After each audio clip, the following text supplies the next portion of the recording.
Le secrétaire d'État Rubio a déclaré que les États-Unis allaient devoir déterminer si un accord pouvait être conclu entre la Russie et l'Ukraine dans quelques jours ou que sinon vous passeriez à autre chose.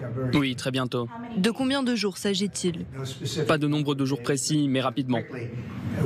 Nous voulons que ça soit fait. Nous parlons de gens qui meurent. Nous parlons de gens qui meurent. Si pour une raison ou une autre, une des deux parties rend les choses difficiles, nous allons juste dire « vous êtes des imbéciles, vous êtes des personnes horribles ». Mais heureusement, nous n'aurons pas à en arriver là. Et Marco Rubio a raison de dire que nous voulons en finir.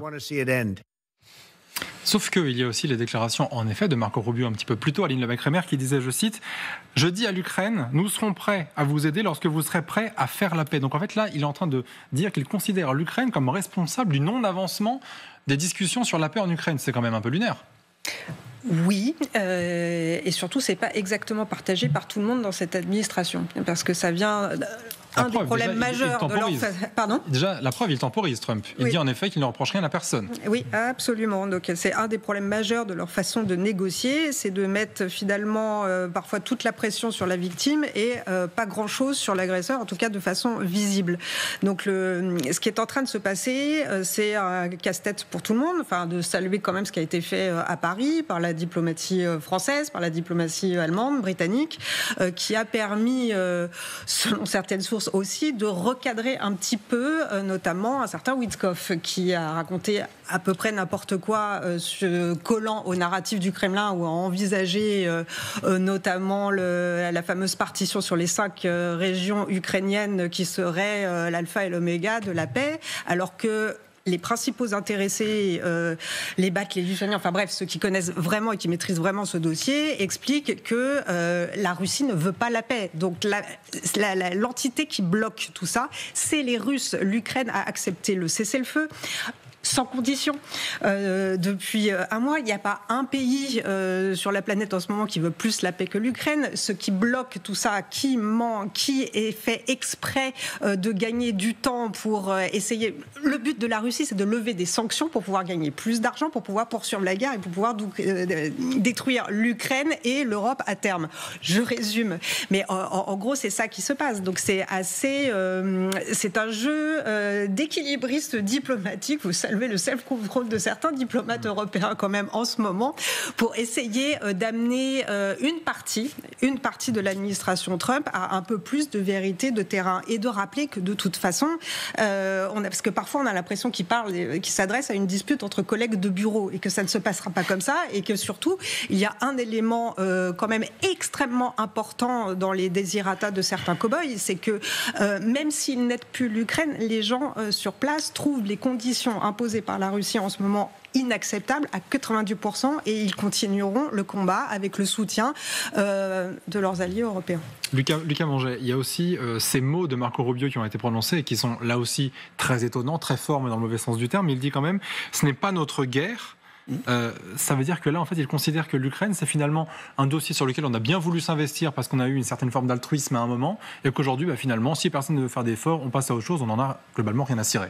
Oui, mais les mots de Marco Rubio sont pas les mêmes que ceux de Donald Trump, parce que Rubio est à peu près le seul véritable diplomate dans l'histoire. Justement, c'est ça qui est effrayant. Oui, mais faut bien voir que quand Rubio dit ça, c'est une manière assez calculée. Et d'ailleurs, il le dit avant Trump.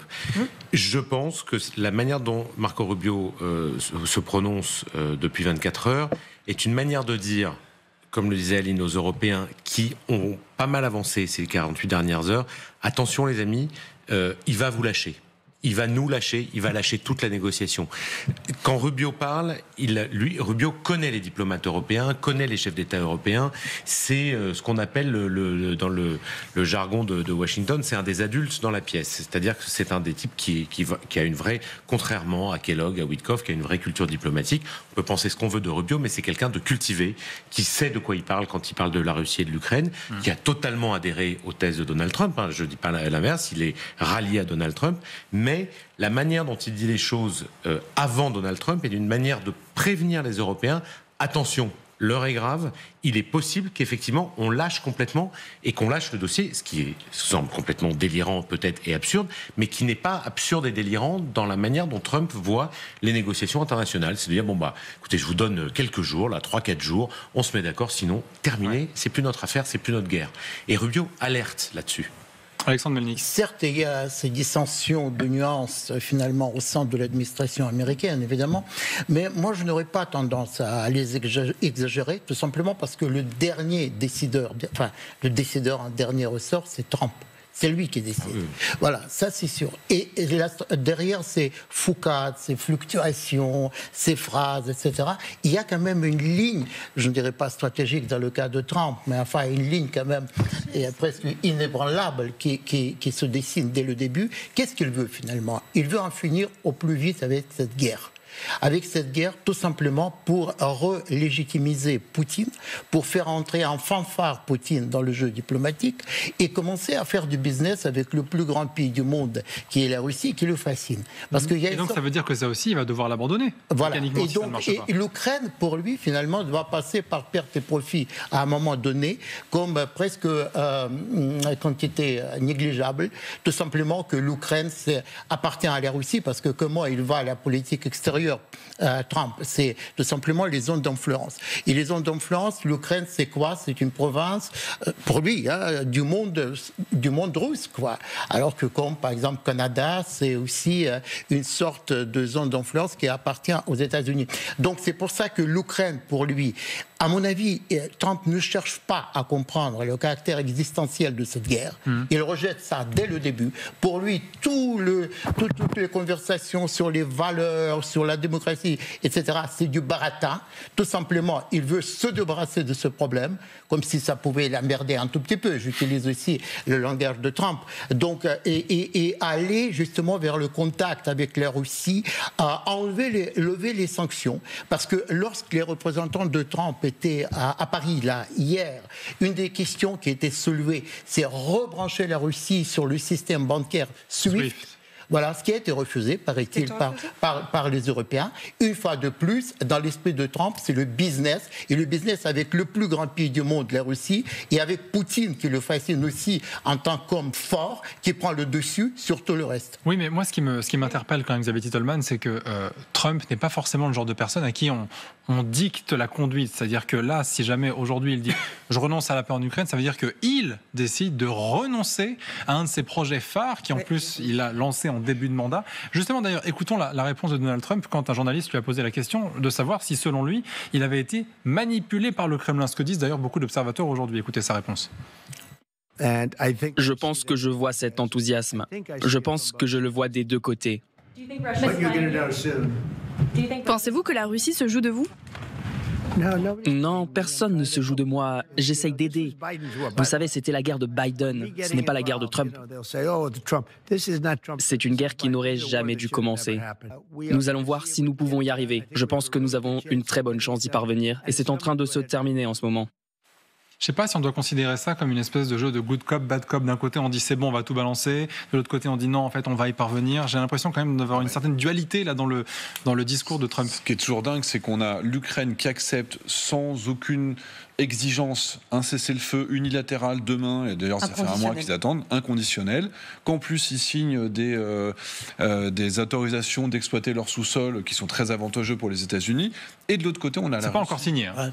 Ils ont fait un préaccord. Oui, il y a un préaccord. Absolument. Mais au final, la Russie, face à ça, elle n'a rien respecté, rien du tout. Il y a maintenant des armes chimiques à bord des drones Shahed. Des drones Shahed, quand ils explosent, il y a des mines sous munitions pour exploser quand ils sont interceptés. Donc, ça a été prouvé, ça aussi ? Oui, ça a été prouvé. Alors moi, je reviens d'Ukraine avant-hier. On a reçu des messages quand j'ai passé une nuit dans une tranchée.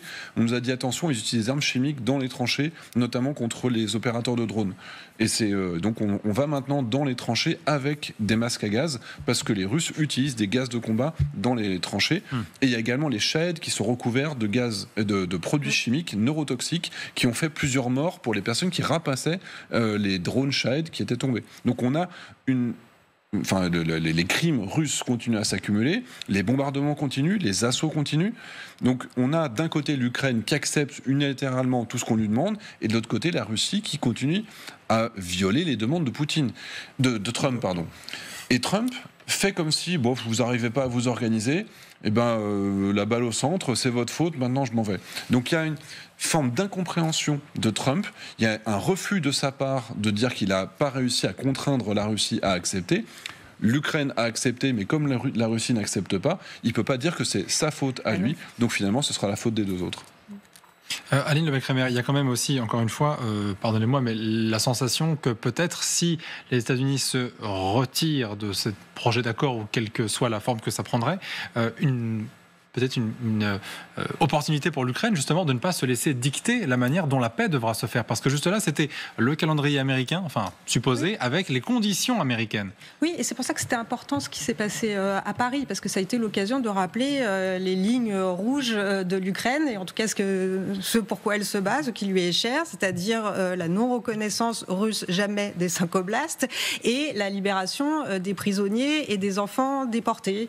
C'est un énorme sujet pour l'Ukraine, et ça a été rappelé aussi parce que on est aussi dans des discussions où il est question de deal et de promotion immobilière, mais c'était l'occasion de rappeler quelques valeurs, quelques enjeux aussi, que tout ne peut pas être transaction financière, comment on fait rentrer les enfants. Donc c'est aussi ça le rôle de l'Europe, c'est aussi ce à quoi l'Europe a aidé en fait, et qui aidera certainement la semaine prochaine parce que ces séances-là ne sont pas terminées.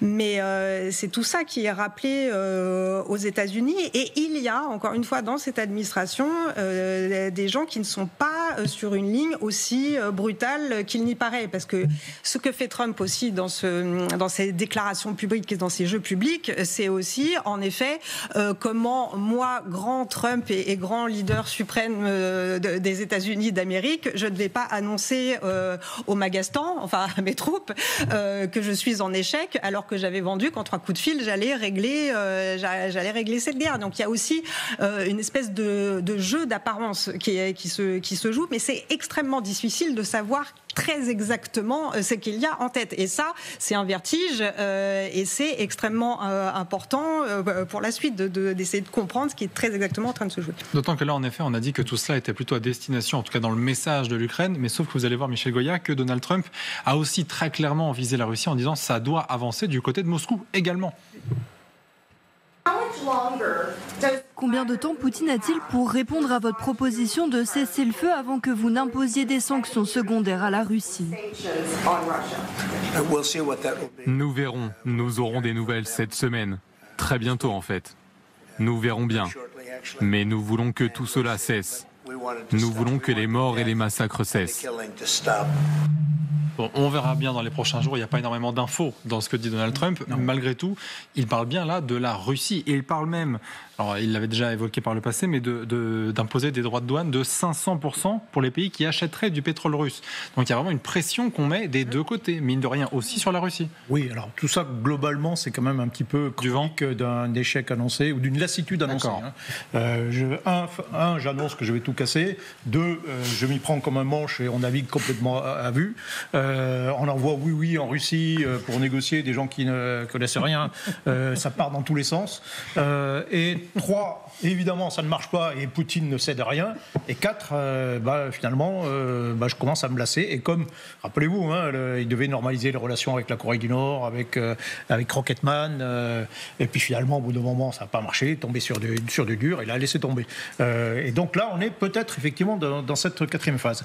Maintenant, donc oui, il dit vous avez une semaine, la Russie, pour faire quelque chose. Mais d'accord, mais qu'est-ce qui se passe ? Qu'est-ce qui se passe dans une semaine ? S'il ne se passe rien. Là, quand il a été extrêmement rapide et brutal pour couper toute l'aide à l'Ukraine, ça s'est fait très vite. Mais là, pour la Russie, on reste toujours dans le flou. C'est-à-dire que, en fait, il tient beaucoup plus peut-être à la normalisation des relations avec la Russie qu'à un accord de paix véritablement en Ukraine. Donc le risque, c'est qu'effectivement ils disent bon, ok, allez, les négociations, c'est terminé. L'aide à l'Ukraine, alors on termine ce qui est déjà engagé, mais on n'en fera pas plus. et on passe à autre chose, et on continue des négociations avec la Russie, mais sur toute autre chose. On oublie complètement le dossier ukrainien, ça c'est possible. Et ce serait effectivement extrêmement dangereux, mais c'est parfaitement possible. Lucas Manger, dernière réaction de Dmitry Medvedev, l'ancien président russe, qui dit ce soir « Des responsables américains ont déclaré que si aucune avancée n'était réalisée dans le dossier ukrainien, les États-Unis s'en laveraient les mains. C'est sage et l'UE devrait faire de même. La Russie comprendrait alors vite la situation. » C'est très clair. Mais une fois de plus, la stratégie, ou plutôt l'absence de stratégie que vient de décrire Michel, il y a un 5e point à ajouter qui est, quand on n'arrive pas à faire quelque chose, on dit que c'est pas de sa faute. Donc il faut dire, c'est pas de notre faute, c'est de la faute des Européens. On l'a beaucoup vu ça durant cette guerre. Oui, on l'a beaucoup vu. Et c'est ce que Trump, c'est probablement la dernière phase j'ose même pas parler de stratégie, effectivement, de cet échec de Trump qui a échoué sur toute la ligne pour le moment, en tout cas, et qui va être de dire, c'est pas de notre faute, c'est de la faute des Européens. Et pour Medvedev, et donc qui est le porte-parole, l'un des porte-parole de Poutine, et finalement c'est tout bénéfice, parce que ça veut dire, vous voyez bien que finalement on a raison depuis le début, que ni les Européens ni les Américains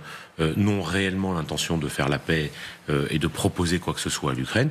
Donc on continue comme avant, et le plan qui est toujours celui de Poutine depuis le début, qui est de reprendre Kiev, de dénazifier l'Ukraine, de chasser les bandits, est toujours un ordre en vigueur. Cet ordre n'a jamais été modifié. L'ordre de Vladimir Poutine d'envahir l'Ukraine et de faire tomber Zelensky n'a absolument pas été modifié depuis l'arrivée de Trump au pouvoir. Donc pour Medvedev et pour le Kremlin, ce qui se passe là depuis quelques heures à Washington est tout à son bénéfice. Donc il faut espérer que les Européens qui ont commencé cette semaine effectivement réussir à enfoncer quelques coins peut-être dans l'administration américaine, en tout cas on peut l'espérer, et bien qu'ils prennent le relais d'une Amérique défaillante qui en tout cas a failli dans cette mission des 24 heures, puis des 100 jours, puis des 1000 jours, enfin on ne sait même plus où on en est, quoi. Pourtant, par une voix un petit peu plus officielle que celle de Dmitry Medvedev, on entend qu'en effet les négociations patinent et qu'on en est extrêmement peiné du côté du Kremlin. Écoutez. Les contacts sont assez compliqués parce que naturellement le sujet n'est pas simple, le sujet du règlement ukrainien. La Russie s'efforce de résoudre ce conflit, de garantir ses propres intérêts et est ouverte au dialogue. Nous continuons à le faire. Samantha de Bendern, on ne va pas se mentir, si les négociations piétinent, c'est pas franchement à cause de l'Ukraine ni à cause des États-Unis, c'est vraiment la Russie qui fait barrage.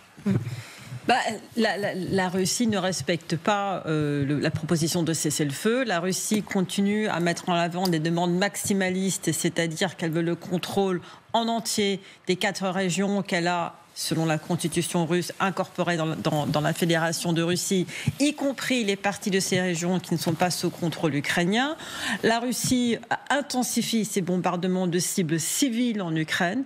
C'est quasiment incessant depuis une dizaine de jours. Aujourd'hui, c'est la fin des 30 jours de cessez-le-feu de soi-disant cessez-le-feu sur des cibles énergétiques. Ce cessez-le-feu n'a pas été renouvelé de toute façon. Donc, on peut s'attendre à encore plus de bombardements. Il y a beaucoup de craintes pour ce qui va se passer pour le week-end de Pâques.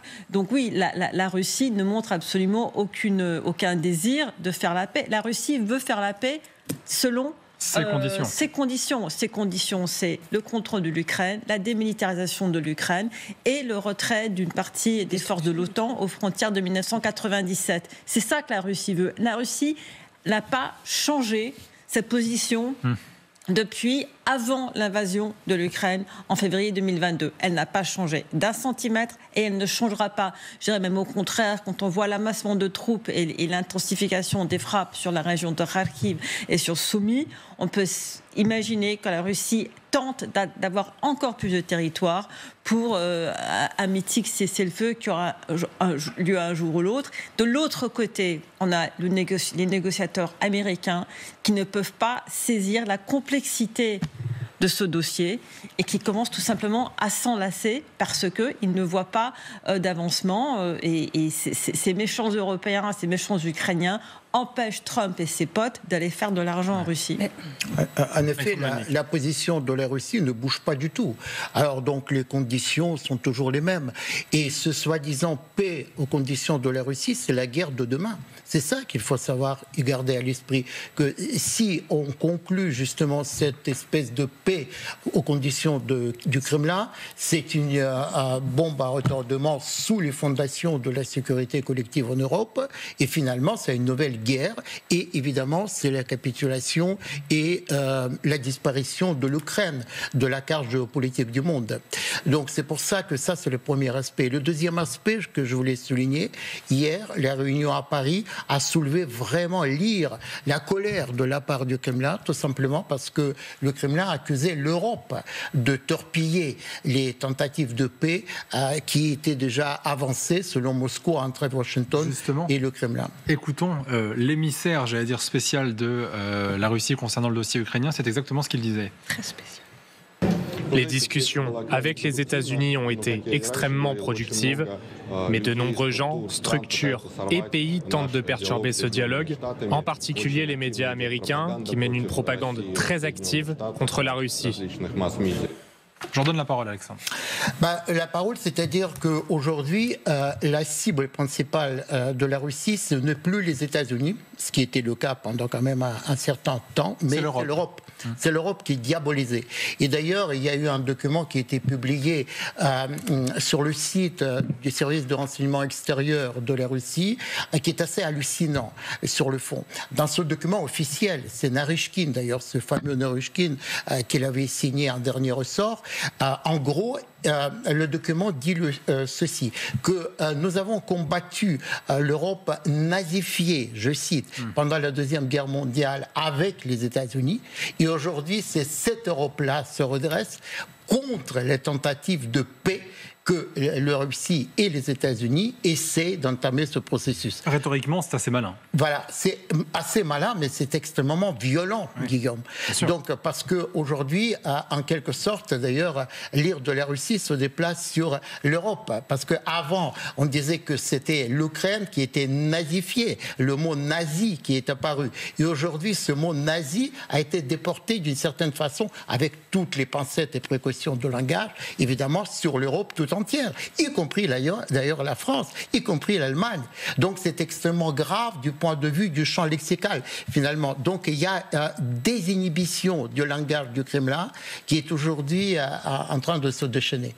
Aline Lebecq-Reimer, il y a aussi quand même un élément qui est pas forcément de nature à rassurer, c'est que entre, j'allais dire, cette opposition États-Unis et Russie qu'on décrit un peu partout et qui en fait prend l'eau à des moments, puisqu'on voit qu'il y a une certaine forme de porosité dans les discours entre Vladimir Poutine et Donald Trump, là on a aussi appris que les États-Unis avaient une nouvelle fois voté contre une résolution de l'Assemblée générale de l'ONU condamnant l'agression de la Russie en Ukraine. C'est-à-dire que pour l'instant, les États-Unis disent toujours OK, on est pour finalement vous condamner, faire en sorte que la paix arrive, mais on ne va pas taper trop fort non plus sur votre tête, parce que pour l'instant, on espère encore faire les choses de manière douce. C'est ce qu'ils disent, qu'ils n'ont pas voté cette résolution pour ne pas perturber l'accord de paix. Encore une fois, la porte-parole du Pentagone explique, pas plus tard qu'il y a quelques heures, qu'ils espèrent encore que la Russie puisse démontrer une volonté de paix. Spoil, ça n'arrivera pas, mais apparemment, il faut du temps pour les convaincre. En revanche, l'Ukraine a démontré qu'elle voulait la paix via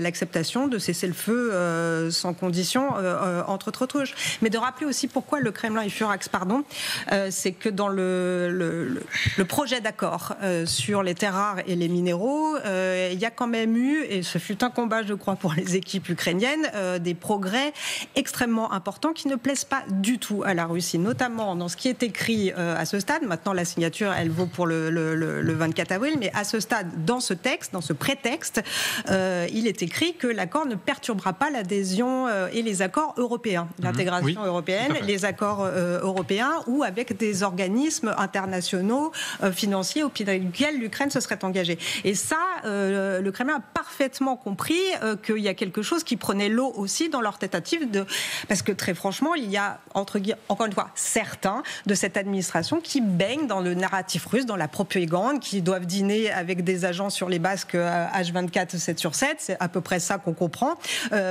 dans ce qu'ils disent. On en voit les stigmates à chaque fois qu'ils ouvrent la bouche, certains, mais ce qui n'est pas le cas de tout le monde. Il y a aussi beaucoup de gens qui se battent, beaucoup de gens qui travaillent et qui essayent. C'est pour ça qu'il faut leur parler. Il faut qu'il y ait des réunions avec les Européens. Et c'est ça qui fait avancer aussi la victoire de l'Europe et de l'Ukraine en même temps. Et il y en a quelques signaux. D'ailleurs, les Ukrainiens ont plutôt dit qu'il y avait beaucoup d'espoir dans ce texte, des signaux plutôt positifs qui laissaient espérer des choses bénéfiques pour les deux pays, l'Ukraine et les États-Unis, et qui ne mettaient pas en péril quoi que ce soit d'Européens signés en amont. Et c'est important.